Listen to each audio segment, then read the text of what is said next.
Di awal abad ke-15, sebuah armada raksasa membelah lautan, membawa bukan hanya kekuatan militer, tetapi juga pesan perdamaian, diplomasi, dan kejayaan. Armada itu dipimpin oleh seorang laksamana besar dari Tiongkok, bernama Cheng Ho atau Zheng He. Seorang muslim dari etnis Wu yang menjadi simbol kejayaan maritim dinasti Ming. Dari tahun 1405 hingga 1433, Cheng Ho memimpin 7 pelayaran besar ke Samudra Hindia dan sekitarnya. Dan dalam setiap perjalanannya, Nusantara yang saat itu merupakan rumah bagi berbagai kerajaan maritim yang makmur selalu menjadi tujuan utama. Inilah kisah kunjungan Cheng Ho ke kerajaan-kerajaan di Nusantara.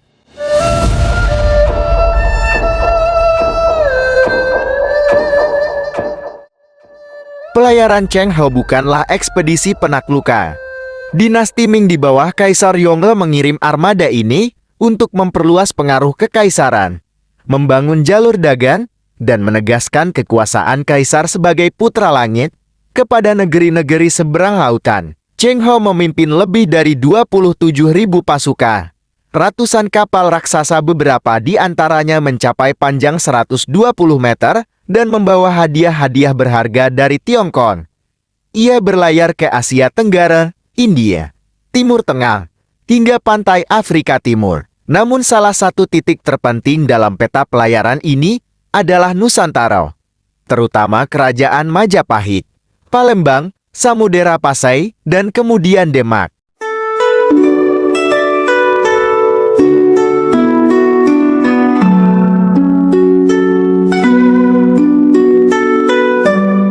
Salah satu perhentian pertama Cheng Ho di Nusantara adalah Palembang. Saat itu, kota ini merupakan wilayah penting di jalur perdagangan maritim, serta bekas pusat dari Kerajaan Sriwijaya. Namun, situasi politik Palembang tengah kacau. Seorang perompak bernama Chen Zuyi menguasai perairan dan mengancam jalur pelayaran. Cheng Ho mengambil tindakan tegas. Dengan kekuatan armadanya, ia mengalahkan Chen Zui dan menyerahkan kota kepada penguasa setempat yang sah. Langkah ini bukan sekadar tindakan militer, tetapi langkah diplomatik. Tiongkok menunjukkan diri sebagai pelindung jalur perdagangan, dan Palembang menjadi sekutu penting.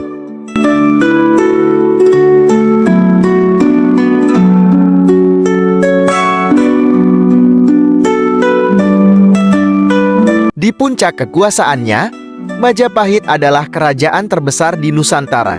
Saat Cheng Ho datang, Majapahit berada di bawah pemerintahan Prabu Wikramawardhana, suami dari Kusumawardhani, Putri Hayam Wuruk. Kunjungan Cheng Ho ke Majapahit membawa misi diplomatik yang penting. Ia disambut sebagai utusan kekaisaran besar. Disinilah terjadi pertukaran hadiah, pengetahuan, dan kebudayaan. Terdapat teori bahwa kedatangan Cheng Ho mempererat hubungan antara Majapahit dan dunia luar. Bahkan, sebagian sejarawan percaya bahwa percampuran budaya Tionghoa dan Jawa mulai terbentuk secara lebih nyata sejak era ini. Beberapa artefak dan relief di wilayah Jawa, serta legenda masyarakat, menunjukkan adanya jejak kunjungan besar dari utusan asing yang cocok dengan deskripsi Cheng Ho.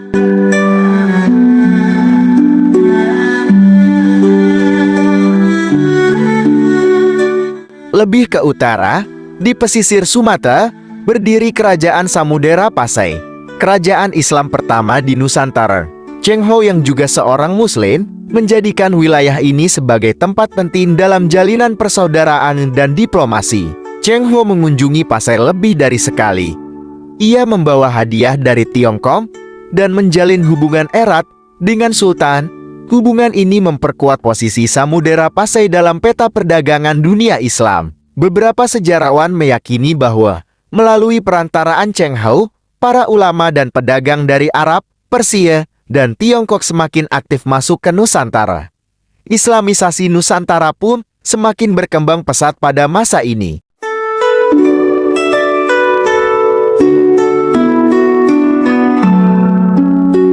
Salah satu jejak Cheng Ho yang paling dikenal hingga kini berada di Semarang, Jawa Tengah. Di sanalah berdiri Kelenteng Sampokong, situs yang dipercaya sebagai tempat persinggahan Cheng Ho saat kapalnya bersandar karena awaknya jatuh sakit. Di tempat itu, menurut tradisi lokal, Cheng Ho membangun tempat ibadat dan melakukan misi sosial. Meskipun Cheng Ho beragama Islam, ia menghormati budaya lokal dan membaur dengan masyarakat. Inilah yang membuatnya dihormati lintas agama dan budaya. Setelah kejatuhan Majapahit, berdirilah Kesultanan Demak. Beberapa tokoh penting di Demak, seperti Raden Patar, dipercaya memiliki darah campuran Jawa Tionghoa. Ada pula teori yang menyebut bahwa Raden Patah adalah keturunan dari pengikut Cheng Ho atau dari masyarakat Tionghoa Muslim yang menetap di Jawa. Kunjungan Cheng Ho ke Nusantara bukan hanya kisah pelayaran. Ia adalah kisah pertemuan peradaban. Cheng Ho datang bukan untuk menjajah, tetapi untuk menjalin hubungan, membangun kepercayaan, dan menciptakan perdamaian. Warisan Cheng Ho hidup dalam budaya masyarakat Tionghoa Indonesia. Dalam masjid-masjid tua bergaya arsitektur Tionghoa, dalam legenda rakyat, hingga dalam situs seperti Sampokong, Masjid Cheng Ho di Surabaya, dan jejak perdagangan lintas Asia dan di Nusantara. Jejak itu tetap abadi terpahat dalam sejarah dan hidup dalam jiwa bangsa yang terbuka pada dunia.